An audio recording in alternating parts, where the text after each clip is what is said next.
Kagurabachi, secrets, war, swords, just straight up espionage. There is so much shit going on right now that my head feels like it's gonna implode from all the theories and shit, so let's just fucking talk about it. Sometimes you gotta close the door to open a window.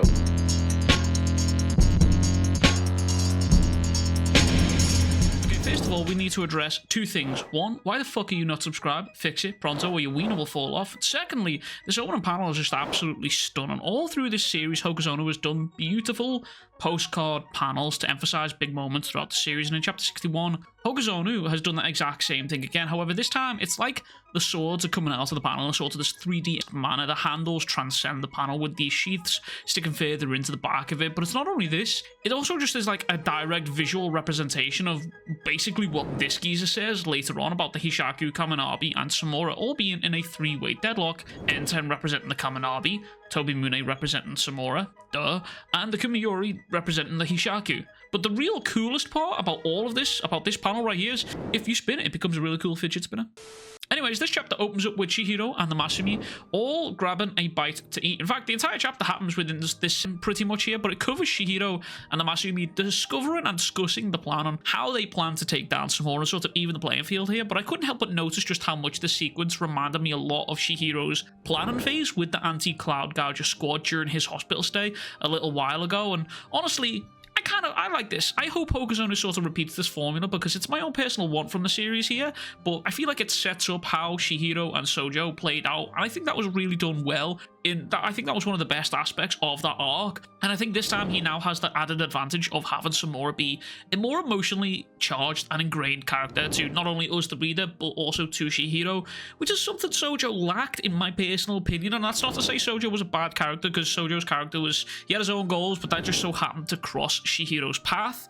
But with Chihiro and Samura, it's a lot more deeply intertwined and it's a lot more personal in comparison to Sojo versus Chihiro. However, I mentioned something in the previous video. If you did not, go check that out. But I mentioned something in the previous video about how I was concerned about how Hokuzono will handle not only Uraha's quote-unquote death, but also Hakuri's current state. But the former is brought up once again, with even the Masumi being unsure of Uraha's fate right now, with one of them saying, we just need to know if he's dead or not. But I believe Hokuzono indirectly sort of answers this question within this chapter, as a little bit later on it's revealed that Samura has a daughter. Big reveal. Big reveal. Who is in fact actually believed to be dead. And Mini Samura here goes on to talk about how he'd heard Chihiro was killed once by Samura, but it occurred to him that for Mr. Samura, death is how he distances himself from the people he cares about. Now, if this doesn't set alarm bells ringing with you, then I'm not sure what does, because not only in recent events did we see Chihiro die and supposedly revive at the hands of Samura. I say supposedly because I have a different theory about that. If you want to see that, go check out the most recent video. Now we have Uraha, who has quote-unquote died at the hands of Samura, but again, his death has been left ambiguous. It's been left with question marks all around it, and Hokuzono has gone out of his way now to show us multiple things since introducing Samura and Uraha to Chihiro within this story. And that was that Samura knew and cared for Chihiro, and he really had a strong bond with Uraha. Now, there is also someone else that Samura had a bond with, and that person is actually Kunishiki. Now, we know that Samura was in contract with the Hisaku at the time of this death. Now, I'm not saying Kunishiki's death was faked, but what I am saying is that there are things going on within this story that Hokuzono is not making us privy to, and he's playing a very, very cloak and dagger storytelling series right now. It feels very, very spy, thriller, espionage type shit right now. But the Masumi also revealed that they were the ones who actually helped Samura fake his daughter's death, which will explain why he only knocked them out when he turned tails a couple of chapters ago. He probably felt as if he owed them that much for helping him, but I'd also take a stab in the dark and guess, saying if he killed them, then Masumi will probably undo the spell on Samura's daughter. I'm assuming. I don't really know, potentially. But not only this, the Masumi also speculate that it is entirely possible that the Hishaku have their eyes on Samura's daughter, and that's how they are keeping him in check, because, you know, why has he not just murdered everyone there and then? Because why not? It's pretty common knowledge right now that Samura could probably fucking do that if he wanted to. So far, we've learned that after Kunishiki was murdered, Yura went to Samura and forged the pinky promise. Yura would give Samura information, but then Samura in exchange would help him kill the former swordbearers. However, something doesn't sit right with me personally. Why would Samura agree to this? Now, I mean, sure, you could argue Samura wants the swordbearers dead, but why wait all that time? We know about, or around about, a decade has passed since the war, so why didn't Samura act earlier? Why didn't he do it during the war or just after? We've seen him do it with he can kill these other sword bearers without an enchanted blade. He did it with Uraha. So I would wager Ura has lied to Samura, telling him he knows of his daughter and is actively watching her. And this lie kept Samura in check, and he didn't want to take that chance in case Ura was telling the fucking truth. After all, this is Ura. This dude is planning about. This dude is literally the fucking Batman of the series with how much planning and prep time he's got right now. But I believe that might be how Ura has coerced Samura into this pinky promise here. But Samura had no way to sort of disprove or prove Ura's lie here, so rather than take the chance, it'd be more in character for him to just agree to the terms and do it. But the real kicker here is that the spell that the Masumi had set on Samura's daughter, it's a spell that is so strong that makes it almost impossible, well, actually impossible, for others to recognize her as Samura's daughter. Now you might say, Weeb, that throws a wrench into your theory. Well, I'd agree. I would argue to that. I would argue this is the Hishaku. This is the same group that managed to undo the seal around the Shinuchi, a seal that took about 3 years to undo and was pretty damn fucking powerful. I mean, that seal was holding pretty much a nuclear bomb within it, and it took them 3 years to undo it. So it's it's pretty reasonable to assume that they could do it. And even the Masumi themselves admit that they can't afford to underestimate their powers as sorcerers when it comes to the Hishaku, which would lead anyone to assume that the Hishaku are way more capable than anyone expects. I mean, just look at what they've done so far in the series. Regardless, the Masumi decide that the best course of action here will be to go and find and take into custody Samura's daughter before either Samura gets to it or the Hishaku does. However, here's where the most interesting parts come into the story in the second half of this chapter. In fact, it's been present now for a couple of chapters. It's actually been in our face for a couple of chapters,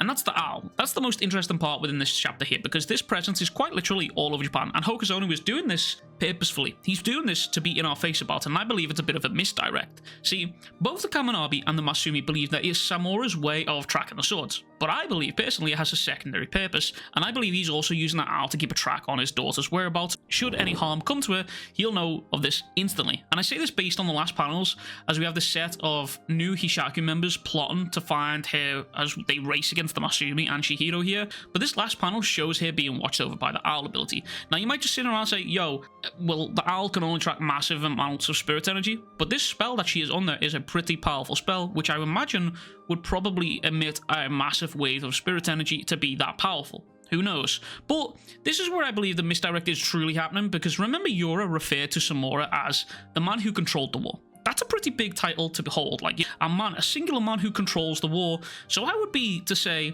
if he was in a conflict, as he is currently, if he wasn't in control of said conflict, or at least had a good grasp on the information and the situation that he was dealing with, I think that would be to grossly underestimate Samura's powers as a sorcerer and as a swordsman and as just a grizzled war veteran. But I want to circle back to these two new Hishaku members here, because back in chapter 54, Hirohiko revealed that the Hishaku has 10 members. Now, unless this was a lie, we now know of the leader, John Hishaku, Hirohiko, Hat Hishaku, Stitch Me Up Hishaku, Samurai Hishaku, Pigtail Hishaku, and now we have Kukuri, who is currently holding onto the Kumiyori that Hirohiko is now the registered owner of, and one more Hishaku member who I'll refer to as Eyelash Hishaku, because she has pretty eyelashes, I guess.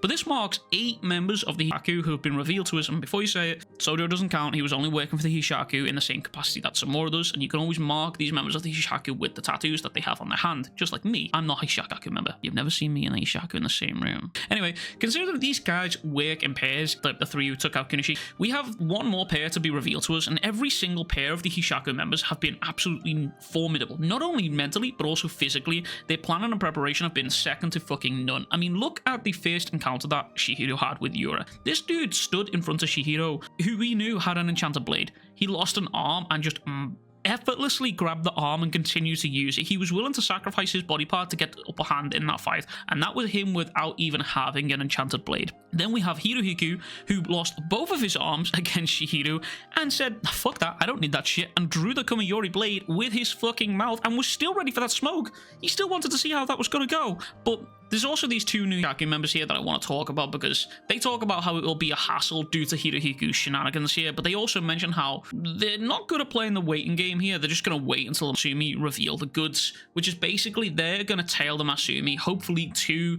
the girl, to Samura's daughter. Now, this deadlock that's been going on between the Hiro Samura and the Kamunabi, it's very, very delicate now. Even with the Masumi and Chihiro moving in on Samura's daughter, Chihiro is unable to draw his swords. As is speculated, the moment that he does, Samura will appear. But on the same side, the two Hishaku members that are currently trying to tail the Masumi, they're sort of in the same boat because they also have an enchanted blade that they can't use due to Kamiguri only being a placeholder while Hiro is undergoing his therapy for his arms, as stated in this chapter, meaning that this next set of fights here will be a very, very extremely interesting set of fights, and I can only see a scenario here where either Masumi or the Hishaku try to force each other to draw the blades in an effort to get Samura to come to them as a wild card, because remember, Samura's sort of just waiting for an enchanted blade to be drawn here, so he can just kill its owner and just leave, I guess, maybe, but yeah, there's a lot of stuff going on right now, and as always, I'm super excited for it. It was nice to have this bit of a slowed down chapter from Hokuzono here, where it just wasn't just